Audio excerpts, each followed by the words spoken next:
ನಮ್ಮ ದೇವನಹಳ್ಳಿ ಹತ್ರ ಸೋಲೂರು ಅಲ್ಲಿ ಚಿಕ್ಕದೊಂದು ಗುಡಿ ಇತ್ತು. ಒಂದು 25 ವರ್ಷಕ್ಕಿಂಚೆ ಆವಾಗಿಂದ ಬರ್ತಾ ಇದ್ದೀರಿ. ಈ ತಾಯಿ ನಂಬಿಕೆ ನಾವು ಒಂದು ಬೈಕ್ ತಗೊಂಡಿದ್ದಾಗಿಂದ ಇಲ್ಲಿಗೆ ಬರ್ತಾ ಇದ್ರಿ. ಇವತ್ತು ಬೈಕ್ಗಳು, 2 JCB, 4 ಟ್ಯಾಕ್ಟ್ರಿ ಎಲ್ಲ ತಗೊಂಡಿದ್ವಿ. ಈ ತಾಯಿ ನಂಬಿ, ಈ ತಾಯಿ ಆಶೀರ್ವಾದದಿಂದನೇ ನಾವು ಇಷ್ಟೆಲ್ಲ ಮುಂದೆ ಬರ್ಬೇಕಾದ್ರೆ ಇವಾಗ ವಾರಕ್ಕೊಂದ್ಕಿತ ಬರ್ತೀರಿ. ಈ ತಾಯಿ ಆಶೀರ್ವಾದದಿಂದ ನಾವು ಈ ಮಟ್ಟಕ್ಕೆ ಬೆಳೆದಿದ್ದೀರಿ, ಇನ್ನೂ ಬೆಳಿತೀವಿ.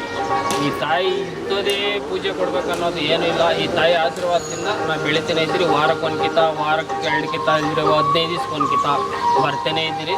ಈ ತಾಯಿ ಆಶೀರ್ವಾದ ಚಿಕ್ಕದಲ್ಲಿ ಗುಡಿ ಪೂಜಾರಪ್ಪನವ್ರು ಯಾರೂ ಇದ್ದಿರಲಿಲ್ಲ. ಆವಾಗಿಂದ ನಾವು ಬರ್ತೇನೆ ಇದ್ದೀರಿ. ಈ ತಾಯಿ ಆಶೀರ್ವಾದದಿಂದ ನಾವು ಚೆನ್ನಾಗಿ ಬೆಳೆದಿದ್ದೀರಿ, ಇನ್ನೂ ಬೆಳಿತೀವಿ. ಒಳ್ಳೆ ಮಾಡಿದ್ರಿ ತಾಯಿ, ಒಳ್ಳೆ ಕೆಲಸ ಮಾಡ್ತದೆ. ಭಕ್ತಿಯಿಂದ ಬೆಳೆದ್ರೆ ವರ ಕೊಡ್ತದೆ ತಾಯಿ.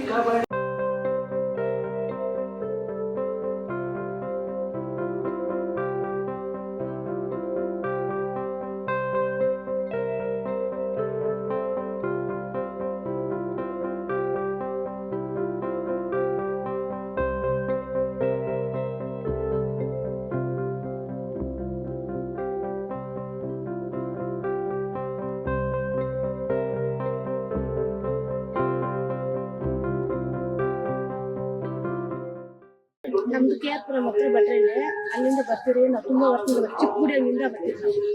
ನಮ್ಮ ತಾಯಿ ಒಳ್ಳೆಯದು.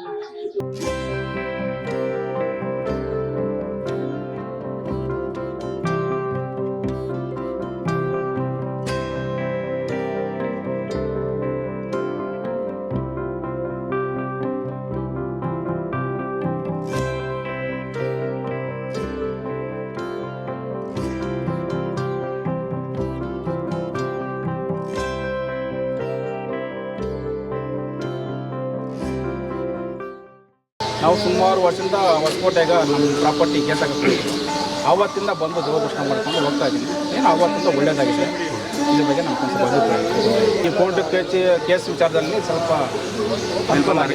ಅನುಕೂಲ ಆಗಿದೆ. ಆಮೇಲೆ ಸ್ವಲ್ಪ ವ್ಯವಹಾರಗಳದ್ದು ಇನ್ನೊಂದು ಮತ್ತೊಂದಲ್ಲಿ ಅನುಕೂಲ ಆಗಿದೆ. ಏನು ಆಯ್ಕೆ ಮಾಡಿದರೆ ಒಂದು ಸ್ವಲ್ಪ ತೆಂಗಿನಕಾಯಿ ಕಟ್ಟಿದರೆ ಒಳ್ಳೆಯದಾಗಿದೆ, ತೊಂದರೆ ಆಯಮ್ಮನ ಬಗ್ಗೆ ನಮ್ಮ